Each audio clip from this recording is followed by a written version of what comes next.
first started reviewing electric cars, there wasn't too much to talk about. It was basically just, this car is electric and here's the range. And then they started coming out with performance versions and we could talk about 0 to 60 numbers and like, whoa, look at this massive screen in the interior. As EVs become more mainstream, manufacturers are having to up the ante. With the 2022 Mercedes EQS, Mercedes is calling everyone's bluff. Should the competitors play or should they fold? Let's take a look and find out. If you want more videos like this one, please subscribe. And if you would be interested in getting a cash offer for your car, visit edmunds.com/sellmycar. Mercedes EQ stands for Electric Intelligence. Get it? It's EQ instead of IQ, right? Get it? Okay, never mind. The point is, Mercedes is going all in on electric architecture. It has this whole new platform that's going to work for all of its electric cars, and the EQS is the first electric car to come to the US market.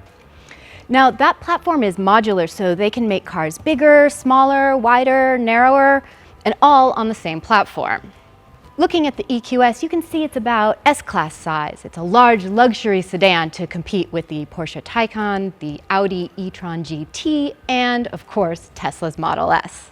Because designers were able to start with an all-new architecture and because it doesn't have to have a big engine in the front or a transmission tunnel, they could really play with the shapes of the car. And so this car has a shorter hood than you would expect from a big sedan, but that means it has more space in the cabin, and you can see it has this lovely shape that just over the rainbow, the whole car. And you couldn't do that with an internal combustion engine because you'd need to have so much more hood up here. There are other cues that say this is an electric car, this is based on a concept car. I mean, look at the floating stars in the grille, and it's got these sparkly wheels, and then in the back it has some really neat light signatures. Speaking of light signatures, that's going to be like the electric S-Class thing. Where the EQS really gets wild is inside, starting with the soft closed door that happens automatically when you put your foot on the brake. What? It's so cool. We were talking about a big screen, but forget big screen. The EQS is all screen. Look at this. It's Mercedes calls it the hyperscreen, and it is one end of the dash to the other. The passenger gets a screen, there's a screen in the middle. I get a digital dash. From end to end, it is 56 inches of screen. What's on the screen? Pretty much anything you need. Controlling this endless horizon of screen is the newest version of Mercedes MBUX system. It's already a smart system. You know, you can talk to it, it'll remember stuff, and now it'll do even more. For example, if you set up a profile and you have a conference call every Monday morning that you normally do while you're on your way to an office, it knows that and it'll suggest it to you. So you don't even have to go into the phone and find that stuff. You can just keep your map on. The theory of not having to go through all of these different menu options to get to the control that you need is called zero layers. And the idea is that it'll make you a safer driver because you're not spending a whole bunch of time in the screen trying to find the massage function or whatever. But it also just makes the car more pleasant to use. You'll be more into trying some of those different options that you have if you don't have to go searching for them every time you use them. I was saying that the car knows you when you get in, and it does that in several different ways. It has a fingerprint sensor. It can see your face. It actually recognizes you. And of course, you can just like log in. The reason that it's good that the car knows who you are is, you know, if you share a car with somebody and maybe you don't want them to know who you're calling every Thursday night, it won't tell anybody, just you. Thanks for not being a tattletale. Now, this interior is not just screen. I mean, obviously that's the flashiest part, but when you start looking around, this is a beautiful interior. You've got different colors of leather. You have a rose gold strip that runs across here. That's where the air conditioning vents are.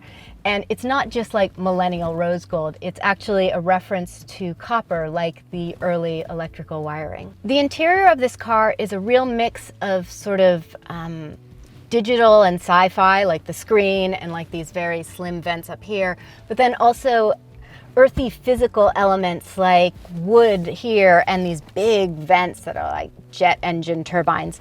So you don't end up sitting in here going like, there's nothing happening in here. You know, there are other designers who are like, oh, the future is very plain. But Mercedes has got this nice balance of futuristic, but also physical.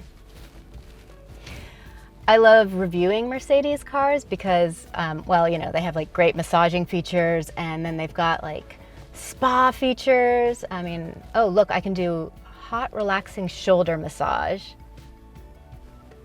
And then I also want the lighting to change to be like joy. It's working. I feel joy. And also I feel my shoulders being massaged. This is great. This is a great car. I want it.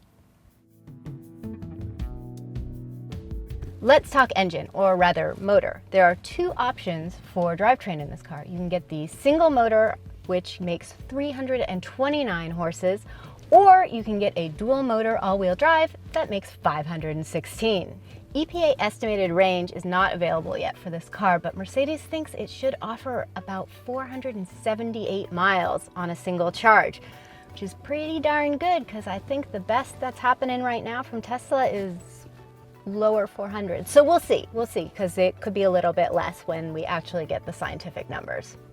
Not only can you go a really long distance on a single charge, it is also equipped with fast charging. So you could get an extra 300 miles in like 15 minutes of charging. And if you're at one of the fast charging stations, I think you can get a full charge in half an hour. So you can find something to do for half an hour, right?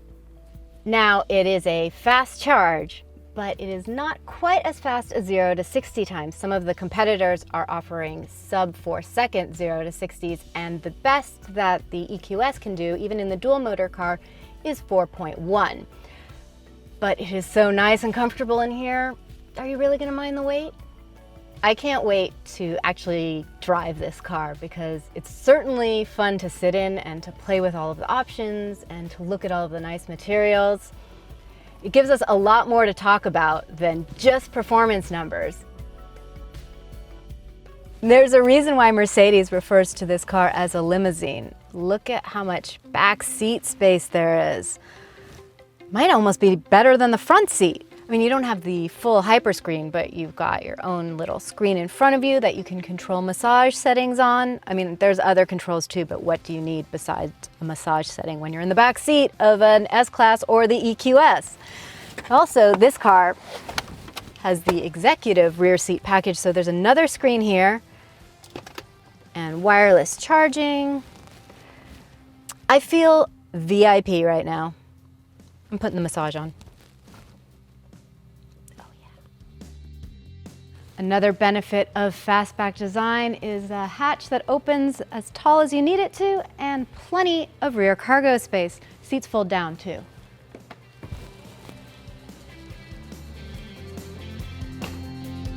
Talking again about the evolution of EV design, I feel like when EVs first came out, they all had basically the same wheel, just sort of like a flat arrow wheel, like coefficient of drag, that kind of thing.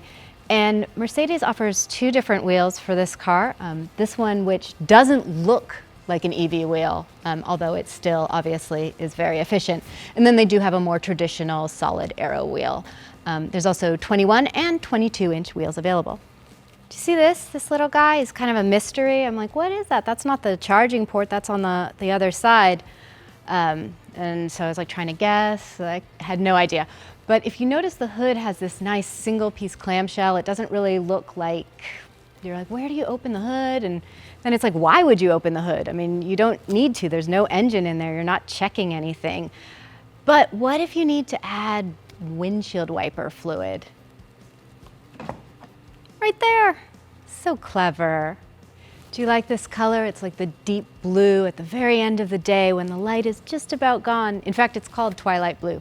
It's a special edition though, so if you do like it, you better get your order in quickly. It's only going to be $250.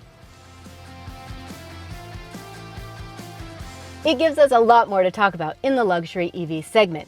Compared to competitors, the EQS holds some strong cards.